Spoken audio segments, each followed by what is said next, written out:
Hello, welcome to Ephemera Files by Tommy.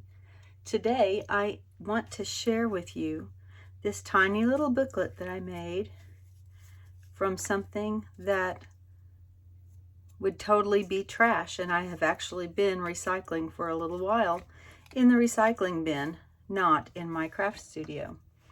And it's simply this little journal that is made from one of these pieces.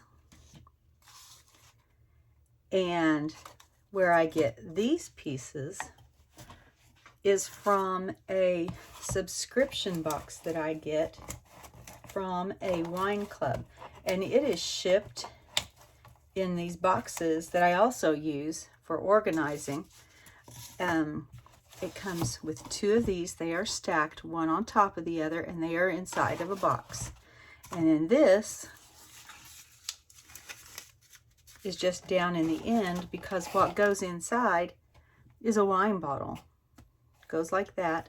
And this is to help keep the bottles from sliding around during shipping. But I take these out, and one day, and usually I toss them in the recycling, and one day I was looking at it and I'm like, I bet, and I started fiddling around, you know, doing all different kinds of folds and different things like that, and it took me a while before I got to something that I didn't feel like was too chunky, and I'm going to show you how I did that. But first we'll do a little flip through of this one so you can see what it is that I'm getting ready to make.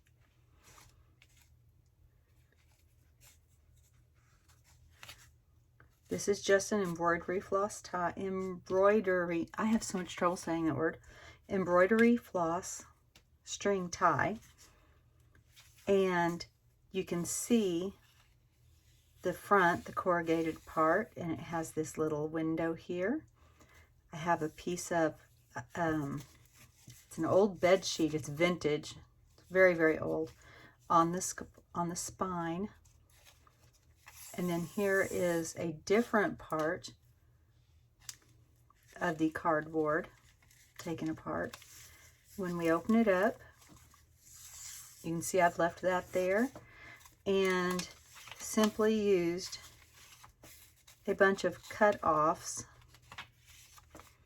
and off prints from stenciling and working out different projects. Matter of fact, some of these pages you would have seen me make in a video about using stencils in different ways. I can link that below if you would like to see where these came from. And then we've just got the rest of them in here, and there's the back. And you can see that the string here on this is just fed through that particular fold. And then just tie it up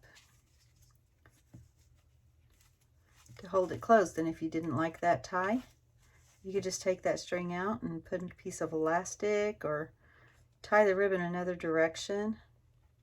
I'm really having trouble tying bows today. So we're going to set this to the side so you don't have to look at that horrendous bow job and see how we're going to make this. So I have all the pieces here together. These are more of those same papers. I'm going to set that to the side. Put this rubber band around it to keep it together. I have another piece of that same vintage bed sheet. And here is how I made the cover. For the first part, I needed to figure out how I was going to accordion fold, which direction everything was going to go. And I settled on this, and I knew that I needed this to be thinner, or it was just going to be a ridiculously thick covered skinny little book. So for this part, what I did, when it gets done, this will be the cover. So what I did for this part was I removed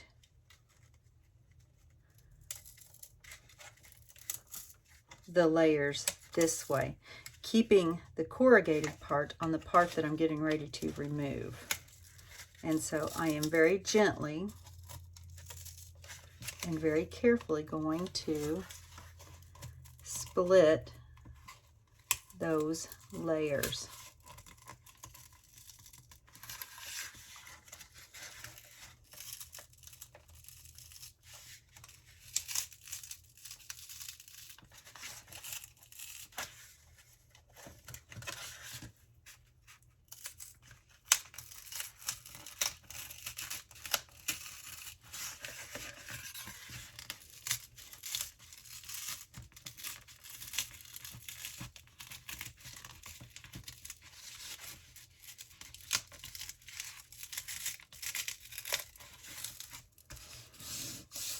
And I am going to remove this part. And I'm actually going to remove this part that's on that little fold as well. And it is, this particular box, it is already perforated. Now, if you're using, you can use another box, because if you've got a hole punch, you can punch that hole in the center.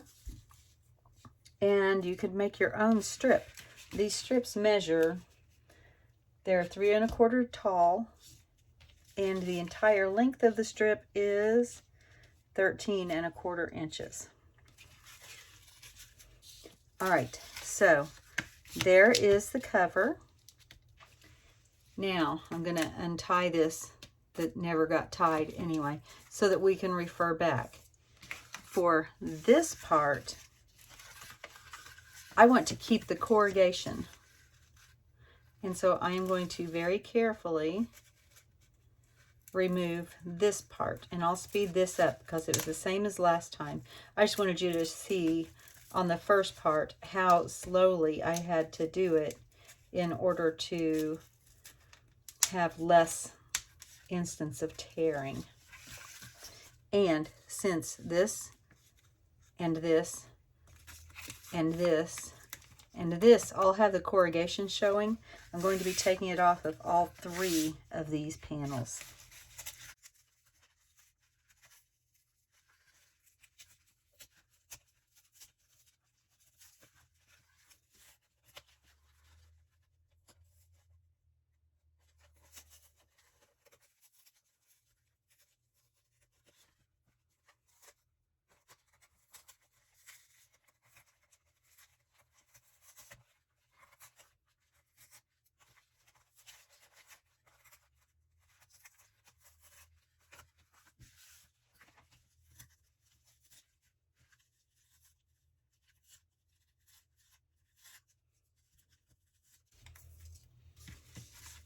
Now I will stop right here. I'll stop the speed through right here and say that if you don't get all of this removed, it's not that big of a deal. You just haven't gotten rid of all of the thickness there. So you want to make sure you've got most of it. But I'm not worrying about little pieces like this. They don't add that much to the thickness, and I kind of like the rough look that it gives. So now back to removing.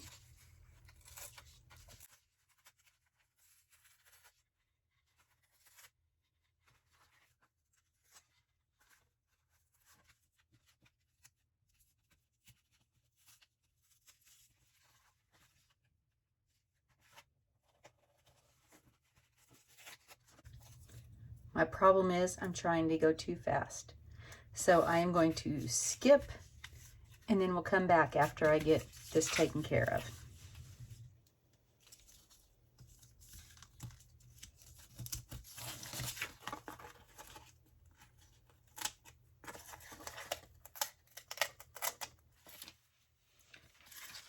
All right, so we have that all taken care of.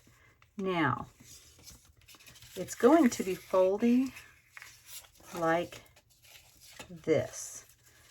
And our next step needs to be putting our fastener on before we glue this part down. And we'll do this part, gluing it down, before we put on the fabric. we have actually another step before we put on the fabric as well. I'm going to use this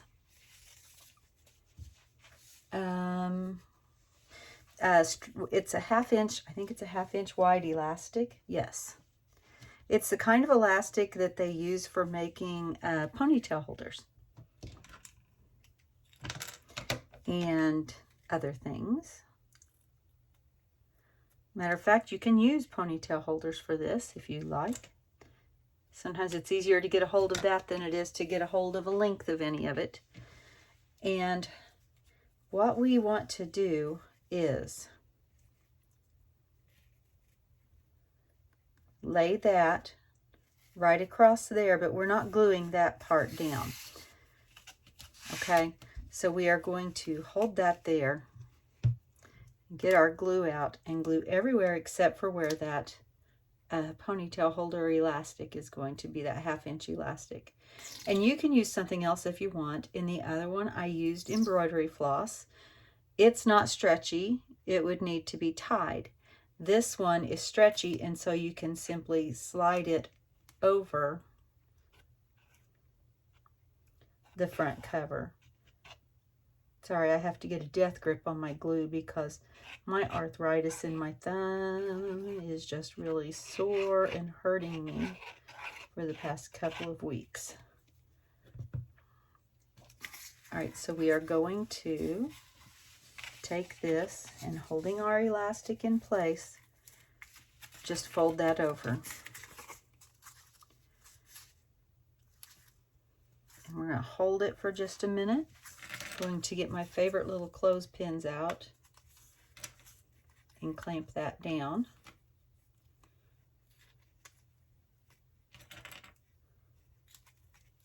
So that I don't have to hold it for a minute.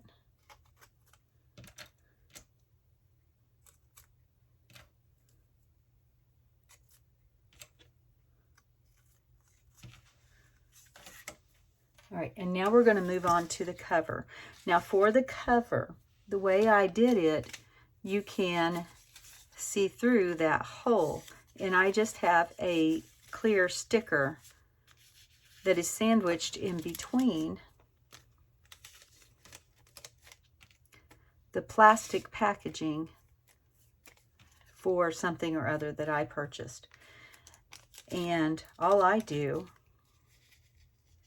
so that it doesn't accidentally get peeled off at a later date, I remove the sticker from its backing. I open up the packaging piece. Sorry, I'm off screen there. I was trying to see what I was doing. And somewhere about the center, and it doesn't have to be perfect, I just stick it down, and then I burnish it a little bit inside the packaging. And then what I'll be doing is just lining that up. Let's see. This is the cover, so I want the front side up. There we go. Just like that. Now, this bottom, I would call it a fold. It is a fold. It's not a seam. And so it's not lying very flat. This seam is lying flat, so I'm not going to worry about cutting it off. But I didn't need that extra bulk from the fold that was not lying flat. And we are going to just place that in there. And then, getting our glue out, I don't even worry about fastening this down. I just squeeze my glue right up next to the perimeter of the plastic packaging.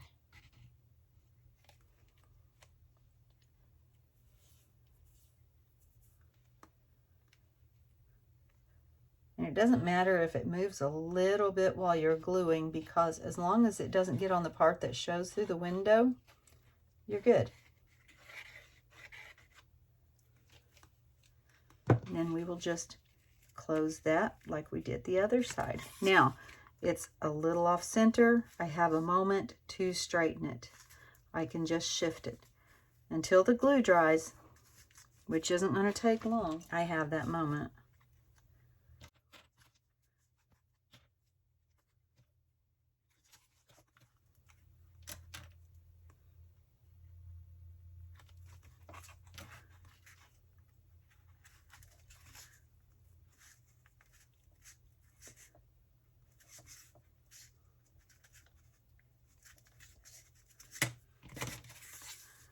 what I'm doing now is I'm just squeezing the ends a little bit so that they're not so hard edged. I don't want to flatten them completely. I'm just trying to give it more of a rounded edge, just like that. Now the next step is to get our signature sewn in. On this one, I did the bed sheet first and then sewed the signature in. I think I would prefer to sew the signature in and then cover the spine. So let's go ahead and get this. I already have these all cut. I do not have them poked. And I am just going to eyeball this because I'm going to use this set of holes that I punch right now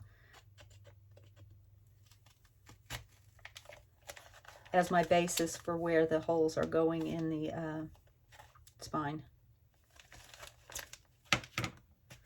Just like that.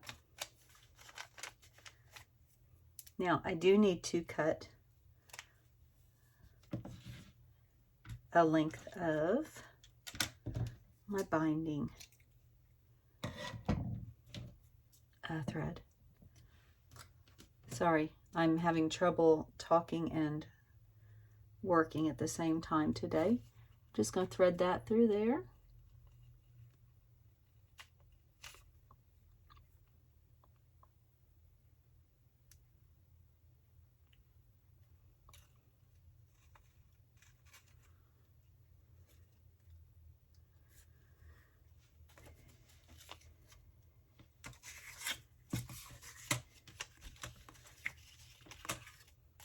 Well,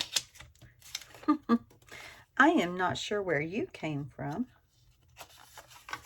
Somehow you snuck through there. I think I'm just going to slide you in the middle randomly. And it should be fine.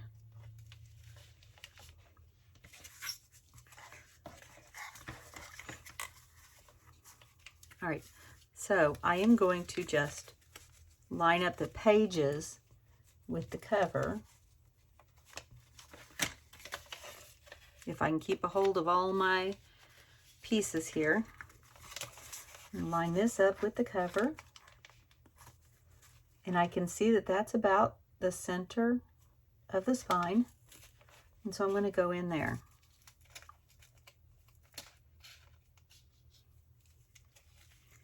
And then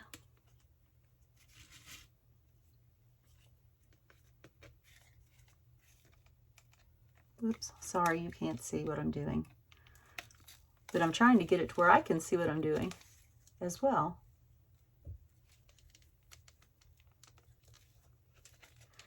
And there we go. And we'll just pull this on up through.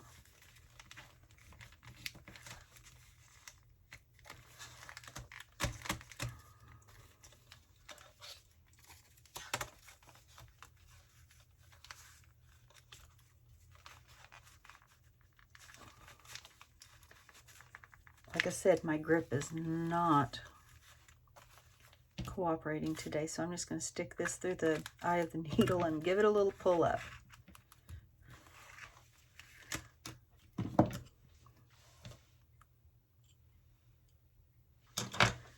All right, and I am not going to be fancy about it. I am not making a 3-hole pamphlet stitch or anything like that.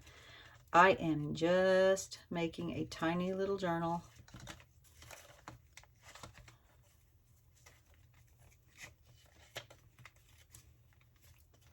So I'm just tying this in the middle.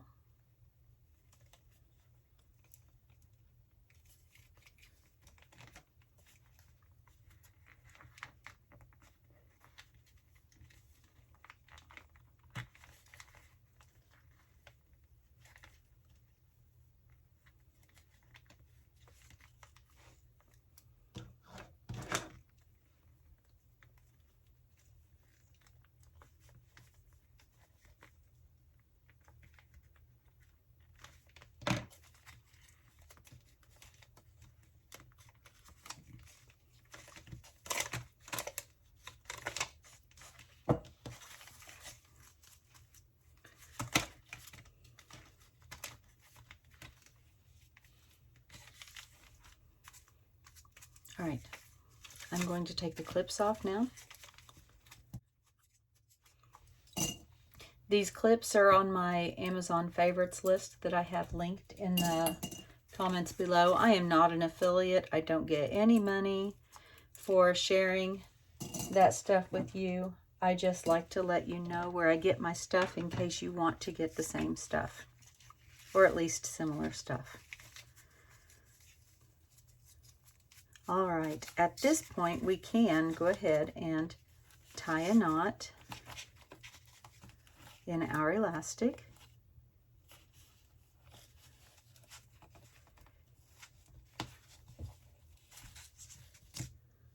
Okay, just like that.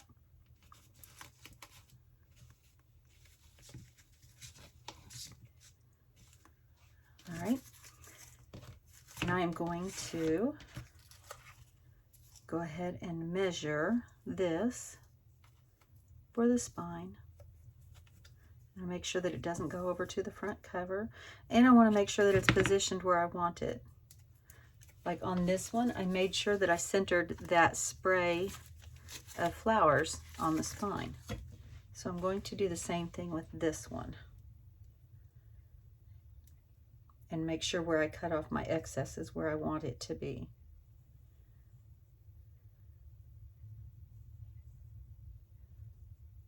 And I think that that's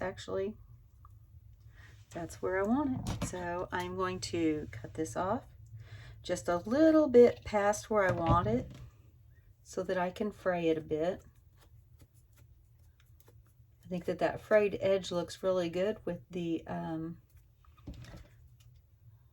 roughness of the corrugated cardboard, but also adds some softness with it being a sheet. So I am going to go ahead and add some glue here. Now I don't want this to come poking through the sheet looking like big blobby wet spots, and so I smooth this out with my finger until I just have a nice fine even coating. And when I put my sheet on my fabric, I don't have globs. I'll do the same thing for the front.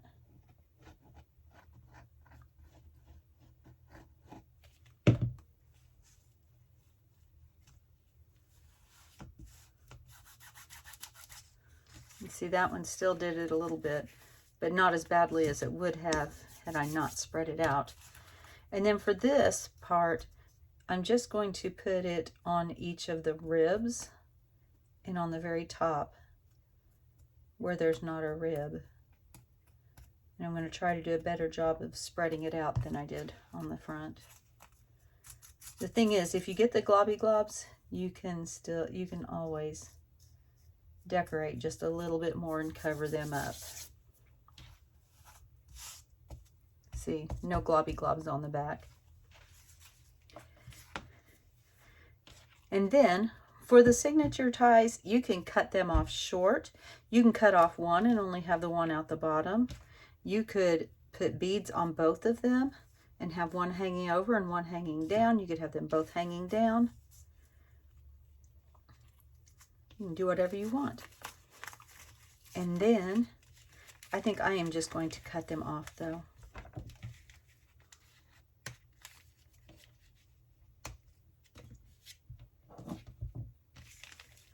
And there you go. Cute little journal, which except for the binding twine and the sticker in the front, all was from stuff that would be thrown away normally.